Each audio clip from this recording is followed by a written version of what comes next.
For the past decade, a group called Playing for Change has traveled the world with a mobile recording studio and cameras. And they have brought together street musicians of every custom and culture to create music for positive change. And their most recent effort was just released to celebrate 7 billion people united on the planet. And they put together this project in cooperation with the United Nations. Again, it's titled United. And I hope that you find it a moment of grace, as I have each time I witnessed it.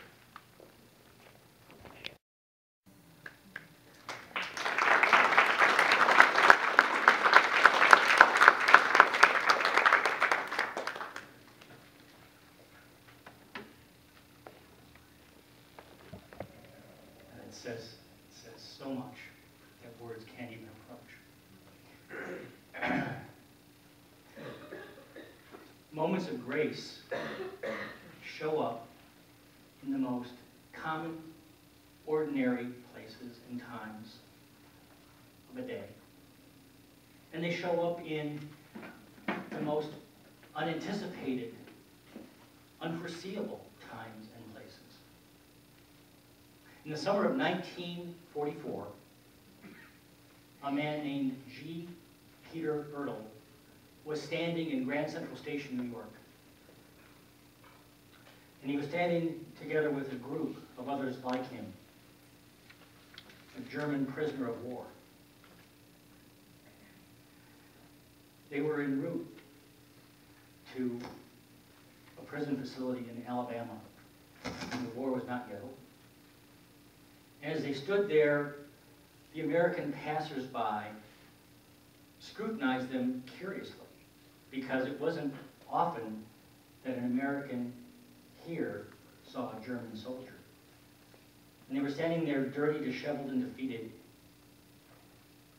And they bore these looks in stoic silence and easily, because they had endured so much worse on the Russian front. And then suddenly, a toy ball rolled toward Ertl, and it stopped at his feet. And he reached down, and he picked it up. And it was a ball, just like a ball that he'd given his 3-year-old son on his birthday in Germany. It was the same ball. And a tear ran down his cheek.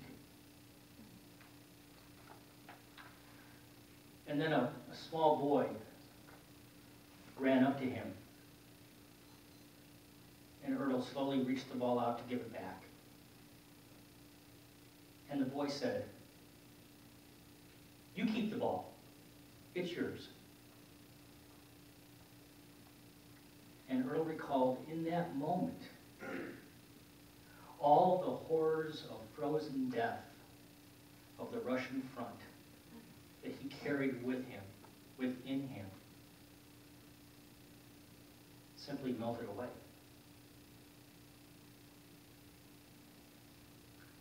In my words, I call that a moment of grace. Look at what you have. Look at the elements. German soldiers, POWs, New York City, a small boy, the memory of a son you haven't seen in years in a foreign land, and the traumas of war, all brought together and transcended through a toy ball. And more rightly, not any inherent quality of the ball, but through the grace that allowed the ball to be in one holy instant a thing of amusement, a symbol of comfort, and a gift. That's grace. That's grace. Well, today, each one of us has an invitation, if it calls to us, to share a moment of grace from our lives. And I know that each person here, you have I'm sure it's going to be difficult to choose. Which one do I share? Because we are so richly blessed by grace. And it can be something large in your life. It can be something small. It matters not. The invitation is to share a time that you felt fully connected to and part of something that was both you and at the same time so much bigger than you. You, who you truly are, and at the same time, so much bigger. And so we have 2 microphones, and this is what I'm inviting us into, is that, that one individual come up, and I'm going to ask Andrea to start us off. There's no list. I'm going to ask Andrea to come up to this microphone. Yes, please. And even as Andrea is coming up, the next person that we was called to share, please come up to this microphone to wait. And it's easy to adjust these. Most microphones have these little grips. You just grip it, squeeze it, and it comes up and down, so that it's going to be the perfect height. Thank you. For you as you're going. Is it on? I don't think it's on. It is on. It's on? Oh, yes. Yes.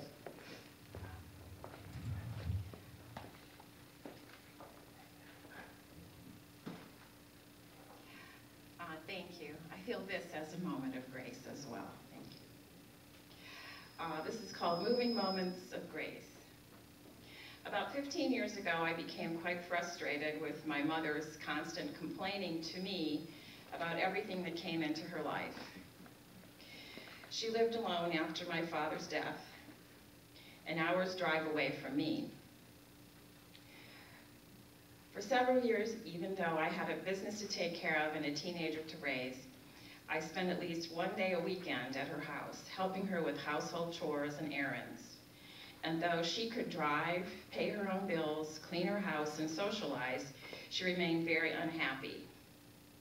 I took it personally after a while. I finally gave up in trying to please her and help her. I told God that I needed to be free of her and asked how it was that God was taking care of my mother. From my strong question, I quickly framed an affirmation out of the frustration. I had been reading a lot of Catherine Ponder's work back then, and I continue to read a lot of Catherine Ponder's work. I formed these words together into a strong prayer. Divine love within me gives perfect guidance for miraculous outcomes for my mother. I believed it would work, and it immediately changed my focus to the positive, taking the pressure off. I never dreamed it would work to the point it did, though, about 2 years later. At Easter of the second year, my sister told me that my mother had decided to sell her house and move closer to her in Athens, Ohio. I was surprised but heartened by my mother's decision. Then her best friend of 60 years had her son to be the real estate agent. Her house was nicely decorated, but not that marketable. He said he'd try. The neighborhood needed FHA, but she wanted her money quicker than that. Also, her house was very specifically decorated with a teal blue carpet with large pink roses. You either loved it or hated it. I couldn't imagine who would buy her house, but then I didn't have to. I just kept affirming. Within 2 days of being on the market, the real estate agent said he had someone interested in the place. I was amazed. No FHA, a newly married older couple wanting to move out of a trailer with their combined 6 kids and plenty of money. My mother told me that the woman seemed really interested and wanted to come back after her Bible study class at the Baptist church. Needless to say, she must have loved the carpet. That's when things got really exciting and to the point. The next day, my mother called to say that the couple were buying the house. And I could practically hear my mother roll her eyes about those Baptists and how they talk, as she said that the woman told her that she had asked God what to do that night and that God had told her to buy the house. God's words to my ears, exactly. I continue to pray this affirmation for my mother and many other people.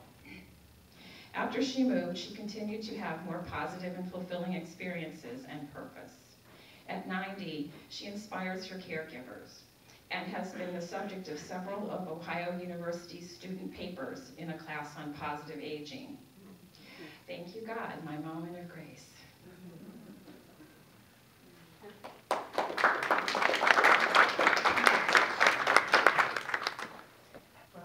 Another mom moment of grace.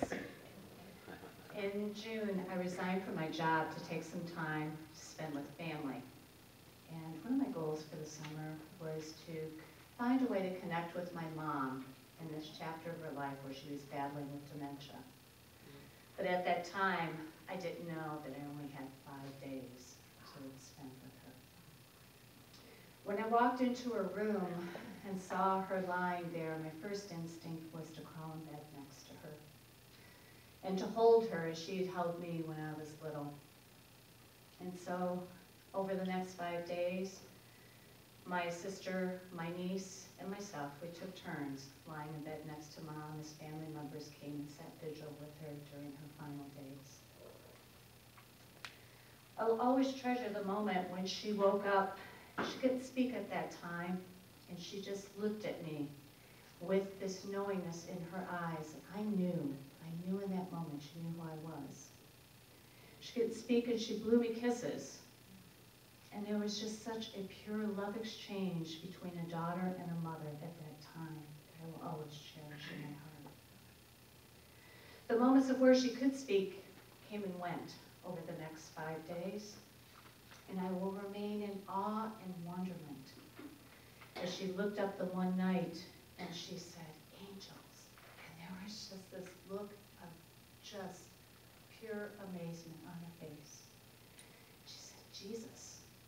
She could see him. And oh, how my sister, my niece, and I wanted to see what she could see at that moment, but really through her eyes, we did see it. I will remain in reverence of the chant that Dana had shared, that my mom said over and over again. This is only the beginning. This is only the beginning. This is only the beginning. To let us know that there is so much more beyond this life. In her last hour that she was spending with us, we knew that she was winding down. She could no longer speak at all at that point. And for the family that was around her, we were asking her, "Mom, who did you see?" And we asked if she saw her mother, and she could raise her finger. We asked if she could see her father. She saw him. She raised her finger. We asked if she saw her grandmother, and her finger went way up, so we figured that's probably who greeted her at that time. We asked if she saw my dad. Finger didn't go up. I'm not sure where he was in the whole picture. I hope I showed him at some point to see her. That's hilarious.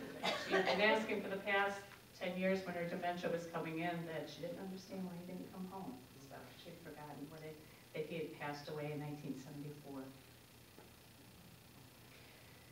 So I plan to keep my goal of connecting with my mom as I did in the beginning of the summer, but it's going to have to move beyond the physical comfort and the recognition, the way that I knew how to connect with her, and it's going to have to move to embrace the language of the heart and the soul. But I know that that moment of grace will come as well.